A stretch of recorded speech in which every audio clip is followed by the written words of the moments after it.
एक गांव में शारदा नाम की एक बुजुर्ग महिला थी। उसके दो बेटे थे, रमेश और विनय। रमेश बहुत सीधा था, इसलिए उसने रमेश की शादी अनामिका नाम की एक गरीब लड़की से करा देती है। विनय बहुत ही स्मार्ट था। वो शहर में संध्या नाम की एक लड़की से प्यार करता था। शारदा बड़े बेटे के मुकाबले छोटे बेटे से ज्यादा लगाव रखती थी। छोटी बहू संध्या भी अनामिका को बहुत छोटी नजरों से देखती थी। रमेश खेती बाड़ी करता था। विनय और उसकी पत्नी संध्या शहर की एक कंपनी में दोनों काम किया करते थे। इसीलिए शारदा अपने छोटे बेटे की तारीफ करने में कमी नहीं रखती थी। तभी एक दिन, अजी, आपने बचपन में क्यों अच्छे से पढ़ाई नहीं की? अगर आपने पढ़ाई की होती तो आप भी अपने छोटे भाई की तरह बड़ी किसी कंपनी में काम करते। मैं जब छोटा था तो बहुत अच्छे से पढ़ाई करता था। मेरे पिताजी बहुत मारते थे ताकि मैं और अच्छे से पढ़ाई करूं।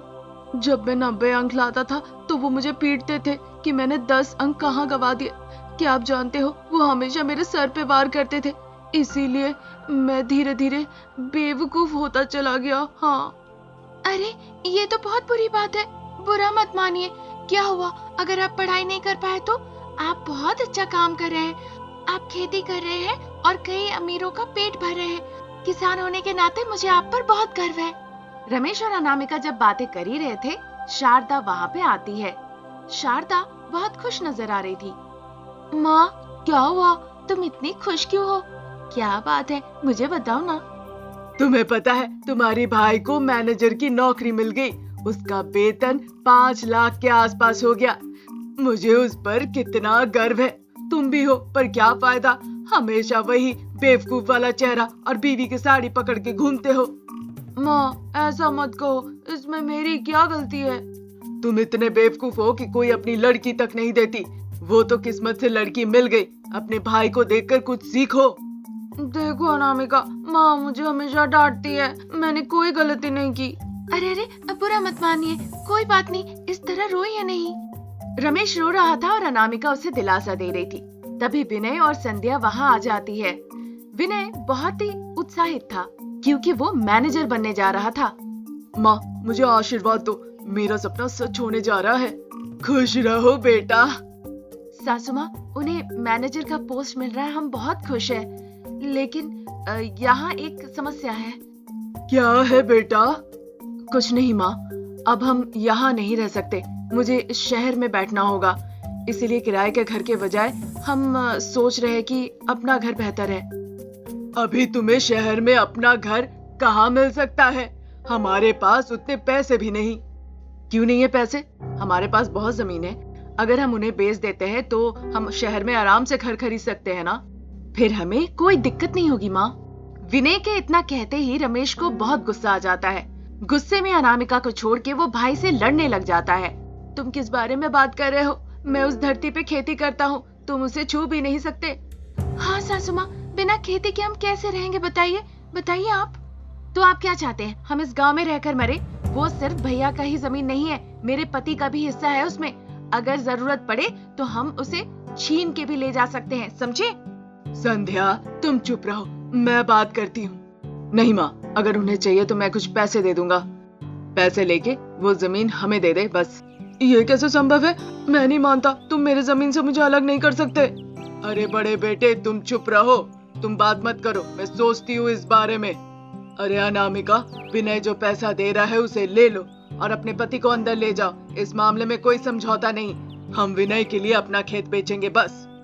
जैसा शारदा ने कहा, अनामिका और रमेश उनकी बातों पे चुप हो गए। वो वहाँ से चले गए। रमेश कमरे में जाके बहुत रोता है।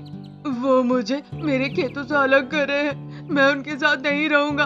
अनामिका, मुझे यहाँ से बहुत दूर ले चलो। ठीक है, मेरे लिए आपकी खुशी सबसे बड़ी है। चलिए हम यहाँ से चले जाते हैं। ऐसा सोचकर अनामिका और रमेश अपने घर से निकल जाते हैं। बाहर जाते वक्त ना शारदा, ना संध्या, ना विनय उन्हें रोकते हैं। जो पैसे देने का वादा किया था वो भी नहीं दिया। रमेश और अनामिका बहुत दूर जाकर एक छोटा सा घर भाड़े में लेकर वहाँ रहने लगते हैं। अरे अनामिका, हम अपने घर से तो बाहर आ गए, अब खाने के लिए भी हमारे पास कुछ नहीं। कम से कम वहाँ पे हमारे पास खेत के जमीन थे, अब हम क्या करेंगे? बुरा मत मानिए जी, हम कुछ काम ढूंढेंगे। हमारे मकान मालिक ने कहा उनके पास एक पानी पूरी का ठेला है, उसे लेकर हम अपना व्यापार शुरू कर सकते हैं, ठीक है ना? हमारे पास उतने पैसे भी नहीं। मैं अपना जेवर बेच दूंगी और उसे बेचकर अपना व्यापार शुरू करेंगे। इस तरह अनामिका अपना जेवर बेचकर पानी पूरी का व्यापार शुरू करती है।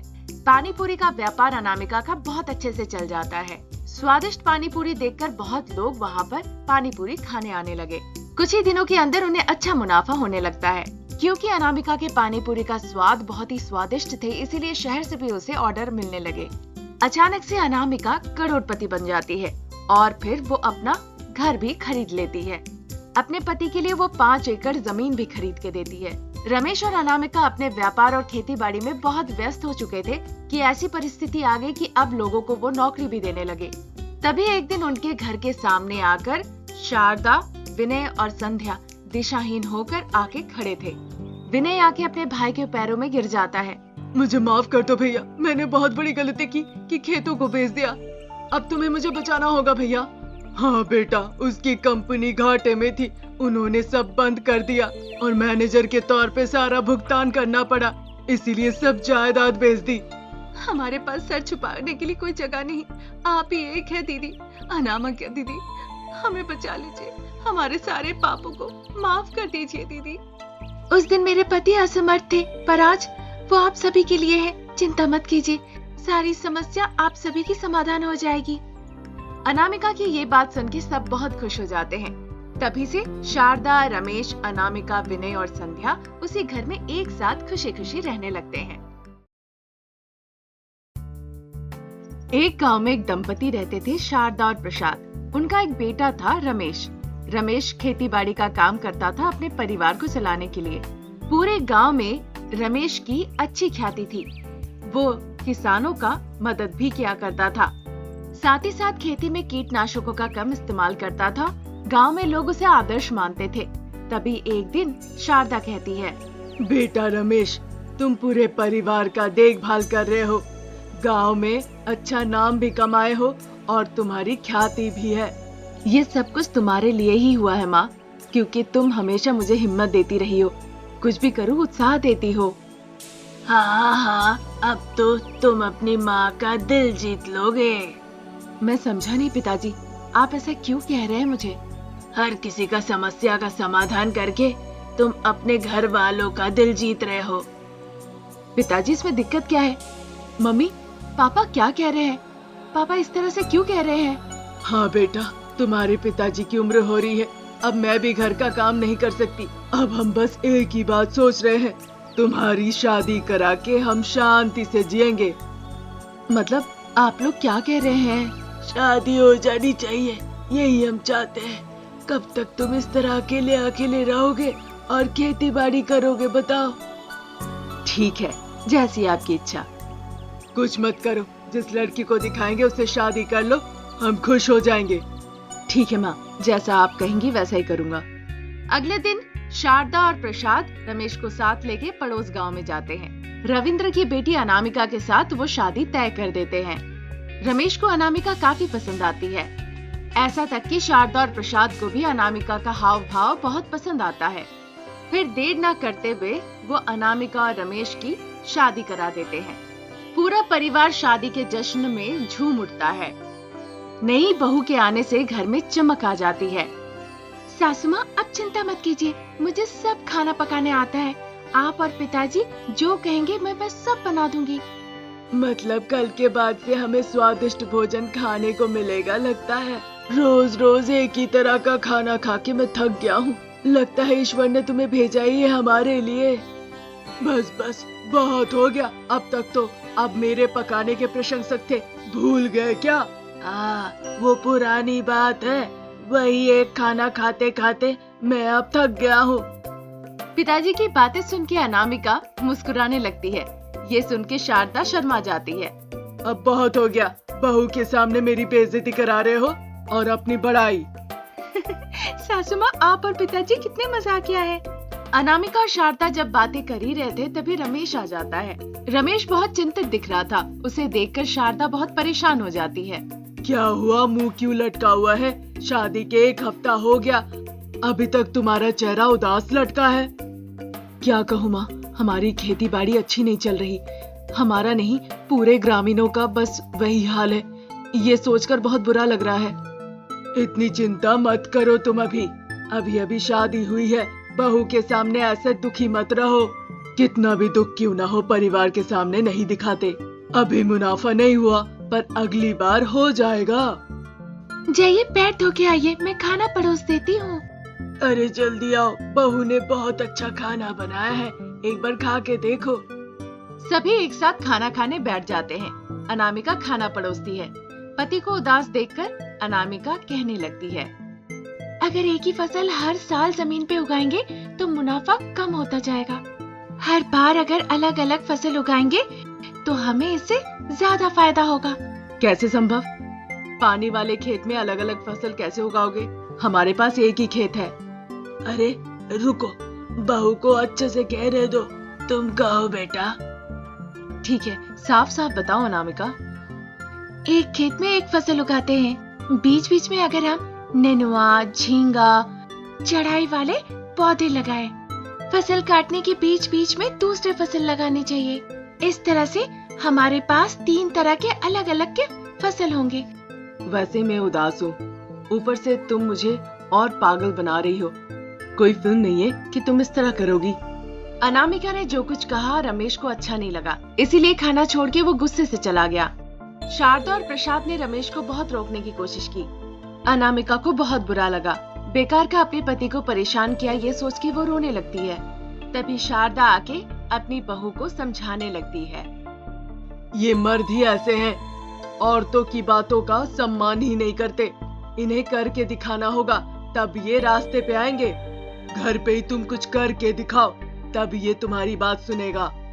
ठीक है, फिर हमारे पीछे के बगान में प्लास्टिक के डब्बे में हम आलू उगाते हैं। अभी फिलहाल हमें उन्हें कुछ नहीं बताएंगे। चलिए साथ में हम ये करते हैं। ठीक है बेटा, मेरी पूरी सहमति है।